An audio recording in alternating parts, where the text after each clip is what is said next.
All right, welcome back again. Today we're going to talk about the origin of the Boehm System clarinet. Now we all know what a Boehm System clarinet looks like. This is an upper and lower joint of a RC Prestige. It's identified by a lot of the ring keys that we have on it. These spatulas that it has, both from both hands, and top and bottom on the side and everything like that. But that was an evolution from past clarinets that it had no ring keys, for instance, on the top. This is actually a transitional half Boehm clarinet from Buffet. Here's the lower joint. It does actually have a couple rings, but on the lower parts, and not all three. See this pad cup right here? It's normally on the top, as an example. Or other variations of the clarinet.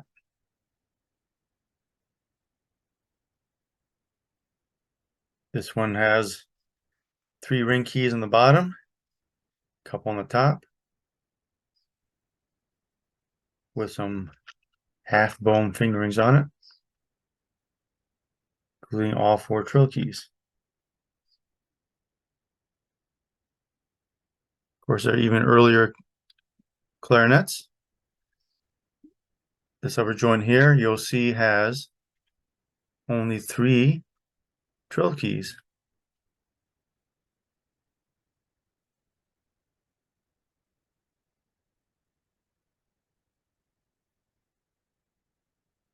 And up top, this one has a pad cup up there. This one has a pad cup up there, which you'll see on modern clarinets.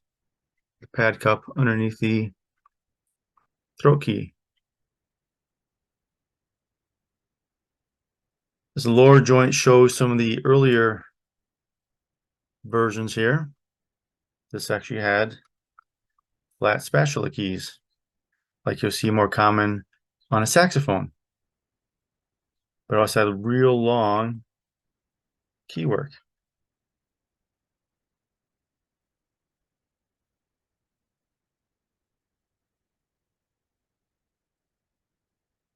But those are examples of more complex keywork clarinets as they migrated towards a full Boehm system. Early clarinets were 3-keyed, 5-keyed, and they added more and more keys. We're going to get right to that. We have 2 articles we'll review today. I'm going to put them in the Google Drive, put links to them. We're going to cover part of them. I recommend you take a look at both of them. First one, we're going to take a look at this historical development. And this is an article. This is actually a master's thesis from Central Washington University by Virgil M. Kosher in 1969. And I like using these old articles, giving these people recommendations, and like people to see their work people have done in the past. This here is a 2-keyed clarinet. The keys are actually on the top. You can barely see the keys up here on top. And the keys they go through slots in the wood. You see the wood kind of is larger in an area right here in the middle, where my mouse is. Let me highlight it in here, right in there. So that's a 2-key clarinet.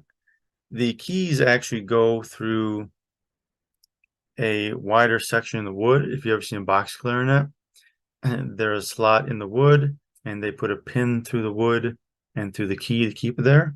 That gives us this pivot point. This is before the more modern mechanism was created, which we're going to talk about in a few minutes. Here's a 5-keyed clarinet. You can see it more distinctly. If you notice, the pad cups are square and they're actually flat. Back in the old days, they used felt or just leather, and not the way their pads are designed today. But you can see the key goes through a slot in the wood. You see little holes there that goes through the key. Gives us a pivot point. And the lower joint had longer keys. Once again, square pad cups with a pivot down here. Here's a 6-key clarinet, same thing. This basically now has a trill key on the side. 8-keyed clarinet. You'll see some raised tone holes on this one. 13-keyed clarinet, which I'm not sure if I showed a real example of it. Not have one in the basement. You can see spatula keys starting to be developed now. These little dots you see on the keywork, those are for the flat springs on the opposite side of them. Those are basically screws on the opposite side being put in, holding the flat spring, then they grind it down flat. Of course, in a more modern Boehm clarinet example right here. Once again, that's a master's thesis from 1969, Central Washington University by Virgil M. Kosher. I'll have it in the Google Docs in the description. Well, let's now talk about a article by Eric Hopwright. I believe it's from 2007. And we're just going to review this quickly. There's more to than we're going to review. And I'm going to have this, of course, in the Google Docs once again in the description down below. But this brings together a couple other articles I reviewed already with Louis Auguste Buffet and also Adolphe Sax. We'll see those mentioned briefly, and also Hyacinth Klose. Of course, I probably slaughtered those names. Anyways, let's continue with this. We have the Boehm System instrument invented by Louis Auguste Buffet in June and early 1840s. You can see the other article I have that brings this more in detail. And this is really part of the original patent from 1844. 1839, Buffet exhibited the clarinet with ring keys at the Paris exhibition. And this mentions this probably was the first experiment with new key ring configurations, as Buffet had already worked extensively with ring key designs for his conical Boehm System flutes. The 1839 model says that Buffet likely added a pair of rings to the right-hand joint in order to produce the, in 1839 model, it says it seems Buffet added a pair of rings to the right-hand joint, which I show you some examples at the very top of this video, some early clarinets. But he wasn't the only one doing it at that time. There were other makers doing it about the same time. And down here in Brussels has, for example, Adolphe Sax produced a 24-key clarinet for the Brussels exhibition in 1835. And we know here key rings were also being built by makers such as Wilhelm Hess and Benedict Pentenrider in Munich in 1840. So there's a lot of innovation going on at the time, not just by one maker, but by multiple manufacturers. And keep in mind, all these are basically, each one is custom made in a lathe that was probably foot driven. Here we have presumably Buffet's 1839 instrument fell short of his goals, whereas this time he teamed up with the clarinet player Hyacinth Klose, who was a professor at the Paris Conservatory. To the left here, we have an Adolphe Sax picture. And we can see the keywork here and long trill keys being developed. And throat keys being developed, register key up here. And keys on the bottom too.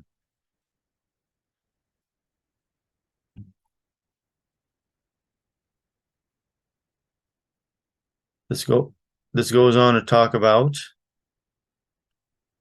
tone holes and about weak fingerings and stuff like that. But down below here we have some more diagrams. This was Adolphe Sax, Brussels 1840, and Benedict Pentenrider, Munich 1842. The flutes were by the Benedict design. And we can see how a lot of the keys now, since they're on a pivot and the pivot wasn't optimally placed, we got keywork that kind of sticks out more into your palm, very easily to open. If you look at the mouthpieces, you'll see these slots in the mouthpiece, because back then they wound string around the mouthpiece to keep the reed on. And mouthpieces themselves were also wood. Very few early mouthpieces existed to today because they were wood, and you blow your own breath humidity into the wood, it makes it expand. They cracked all the time, they're refaced all the time, and They just simply don't survive the test of time. In this verbiage here, this is verbiage I think taken from like Adolphe Sax or uh, Louis Auguste or Louis Auguste Buffet. Seems as though someone's talking about what they were doing. Illustration 3 has drawings of a clarinet and an oboe from Louis Auguste Buffet from his patent 1843.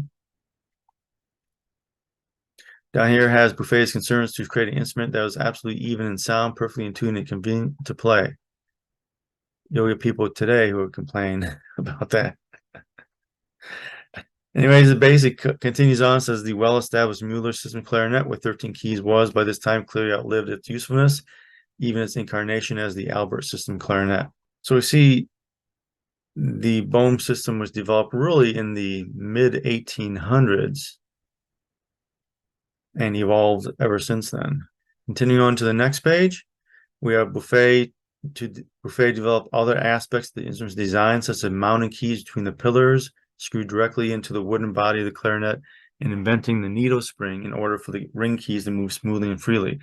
This is what I mentioned before from the other article. The other article showed here, like in this 5-key clarinet, how you had, when they cut down the timber, the wood for the clarinet, they included segments that was raised, and then they slotted those raised areas and put a pin through there that would keep the keywork there. So this is what we're talking about right here. This is the old way things were done. And the new way is the current clarinet, where we have pillars, which are screwed into the body. And then we have the pivot screws, and we have needle springs, and we have keywork between those pillars. Originally, they had salt spoon key cups. This is exactly like the way oboes are today still, or earlier clarinets had that. I'm not sure if the ones I showed you earlier had that or not. And he later developed key cups with angled sides and flat pads like those of today. Also, by his design, he shortened the keywork, not these long keys anymore. And it says by duplicating keys with the right and left little fingers, Buffet basically reinvented the clarinet and made the instrument truly omnitonique, a claim that has been made by Mueller some years earlier. And it says already in the 1830s, flautist and instrument maker Boehm had recognized the advantages of adding key rings to the flute. Going on, it says the ring key seemed to solve a problem that they had for several years.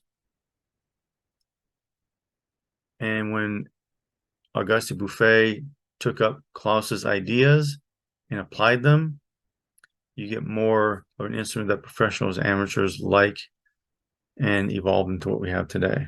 The illustration on the right, we see once again Adolphe Sax catalog, Paris 1867. Instruments that are more Boehm-like. You see rings around the keys here, and the special keys we kind of see today kind of evolving.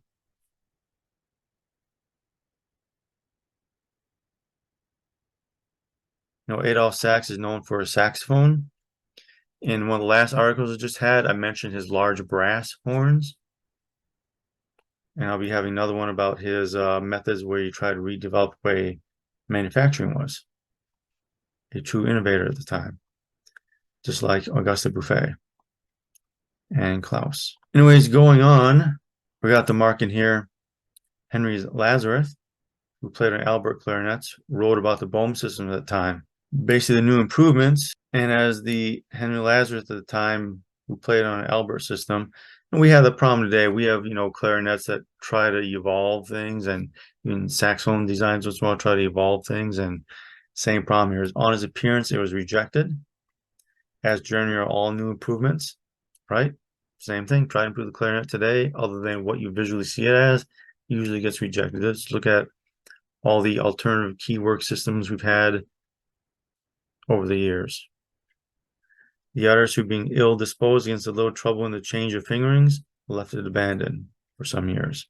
Down here is plenty of makers, both inside and outside of France, made the Boehm system clarinets based on Buffet's design. This patent was only good for 5 years. So by 1849, it was freely available for anyone else to use.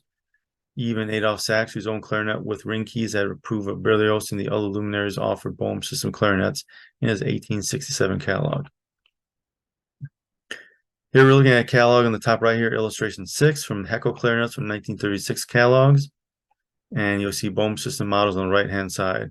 So this you'll see some flat spatula keys here, like I showed earlier. We have flat keys right here. That's what we're looking at here. And you'll notice this middle of sharp key here, it's not a sliver key like they are today, but more elongated spoon key.